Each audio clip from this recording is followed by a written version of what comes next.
Hey guys, I have a super cute little mini chocolate treat box to show you how to make today. Happy St. Patrick's Day.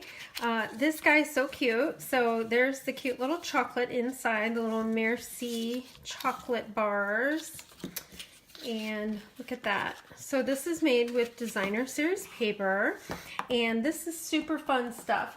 This is the needlepoint nook, and this stuff is fabulous.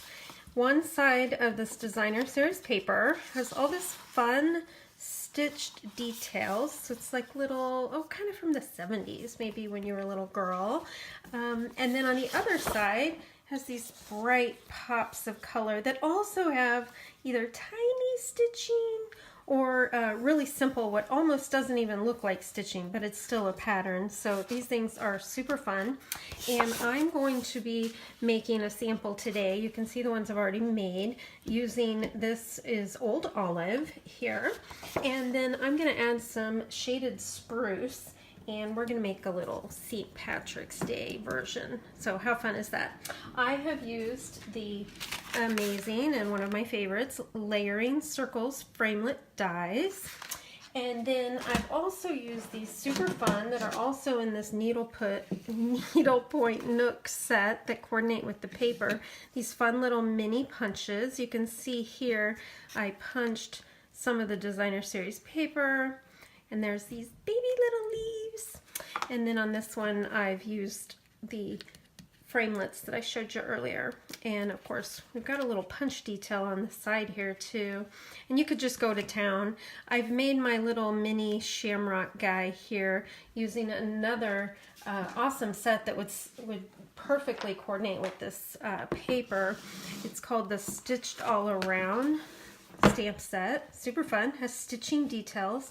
And then these framelits are the stitched label framelit dies, and they have little baby stitching in them as well. And that's where I got my shamrock from, is this bitty little heart here. Love it, love it, love it. So let's get right to this fun little box. And I have made you some little cheats, which are always helpful. This thing is so fun and so easy. So the first two things you need to definitely know is the size of your little box here. You're going to use 2 pieces of paper, and that's it. You can get quite a few from your designer series paper and quite a few from a sheet of regular cardstock, the 8.5 by 11. You're going to cut one that is the thicker cardstock. That is going to be your base for the box. You can see here, if I can get it open, ta-da, like that. And the designer series paper is so fun because it's two-sided too. So this is going to be your base, and it's 1 7/8 by 4 1/16. And then the designer series paper is going to be a little thinner paper for you, and that's the two-sided paper. 1 7/8 by 4 1/8. And on your scoring and cutting tool here, you'll notice that there is your 1/16, there is your 1/8. So if that helps you out, I know it can be kind of confusing with all these little bits here. So let's get right at it. So this is so stinking simple. You're going to use your scoring blade after you've cut your pieces of cardstock. And you're gonna use, you can either use on this side or this side. I think it's easier. You literally score all of them exactly the same. It's a 1/2 inch score. So you're just gonna go around the edge, measuring from the edge. That's your 1/2 inch. See that here? And we're just gonna keep going, spinning it around. Be sure to get it as squared up as possible. It doesn't have to be perfect, but the more square the better. That's it. How easy. And repeat that on your other piece. Don't cut, score. Very important.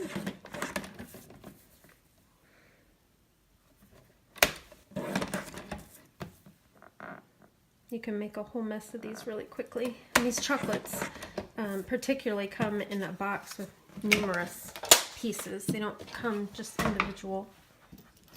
And to save time, I went ahead and cut this one for you to show you. All you do is snip on the ends here, and then I trim off, oh, what is that, about 1/8 of an inch, and then I angle those edges. So there. You don't have to do it that way. It just gives it a much more finished, easier to open look. That's going to be your base. And so just to show you, you would just snip here. And snip here is the minimum. And then if you want to be really fussy, like I usually am, just snip off that, snip off that, okay? Then you're going to use your lovely, amazing, I love it, love it, love it, tear tape. And you can tear it or cut it. I've cut mine and already applied it on here. It doesn't have to be perfect. I'm going to put that on the inside of just that one flap. So we'll peel that sucker off. Line it up like so. And it's going to be on the inside. I think it works best. That's why I trim it a bit. It doesn't have to be. Again, you can do this as fussy or as perfectionistic or as messy as you want. It'll still look cute. Still way fancier than just a plain chocolate bar, right?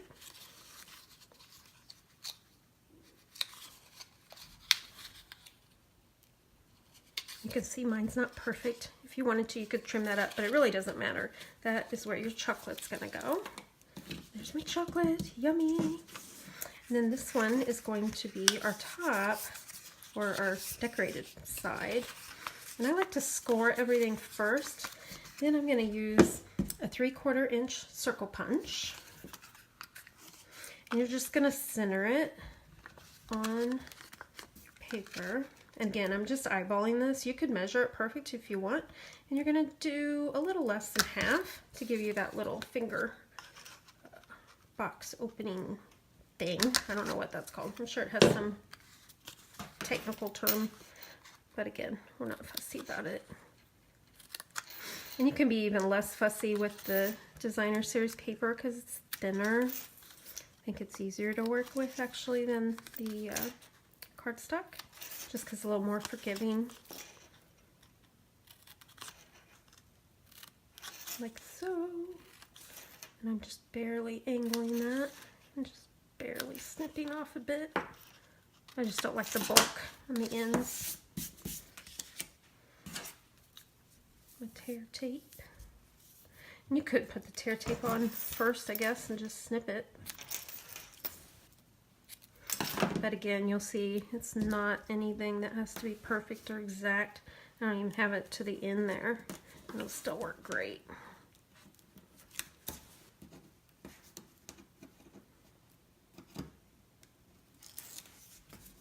I think I'm almost over my cold, so that's good. You won't hear me coughing today.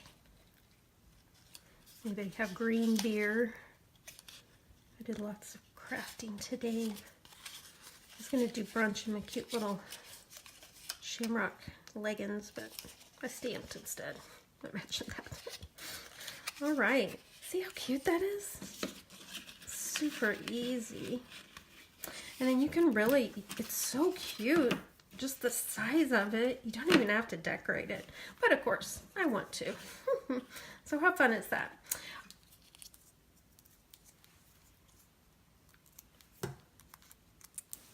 And I've got these little mini Stampin' Dimensionals on here. We'll just give it a little doo-doo. How fun, huh? Right? I love it. And super quick, super easy, but just that little bit of a voom for your projects. I hope you have a wonderful St. Patrick's Day, and I thank you so much for spending a few minutes with me today, and have a lovely, lovely day, and hope you get some time to do some crafting this week, and I look forward to seeing you next Sunday as we make another cute, fun project that's quick and easy for you to make at home. Bye-bye.